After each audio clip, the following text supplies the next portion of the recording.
আমি আজকে স্যারের বাড়িতে এসেছি। যে স্যারের বাড়িতে সিমটা অ্যাক্টিভেশন করলাম। জিও কানেকশন করলাম, এয়ারটেল কানেকশন করলাম, ট্যাবে কানেকশন করলাম। স্যার আমার সাথে আপনার পরিচয় কিভাবে হলো? না, আমি আপনার ওখান থেকে মানে একটু জোরে মল্লোডে বলুন। মল্লোডে আমি দু তিনটে সিম আপনার কাছ থেকে নিয়েছিলাম। তারপরে আরও কিছু সিমের রিকোয়ারমেন্ট ছিল, সেই হিসাবে আমি বললাম ওনাকে একবার এসে যদি করানো যায়, সেই জন্য। খুব ভালো ওনার সার্ভিস।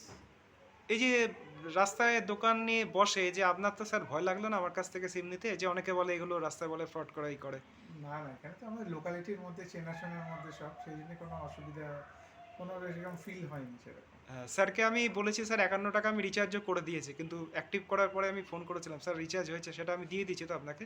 হ্যাঁ হ্যাঁ। যে অনেকে বলে যে এই বোলসোনাটা বেআইনি, এটা কিন্তু সম্পূর্ণ সঠিক স্টল তো স্যার। আপনার মতে কি বলে, একটু আর যদি কিছু বলেন আমার সম্বন্ধে। না, এখন তো ভালোই সার্ভিস দিচ্ছেন। এখন আরও ওটাকে দেখুন, আরও ভালো করে বড় করে যদি করা যায় আপনার ওখানটা।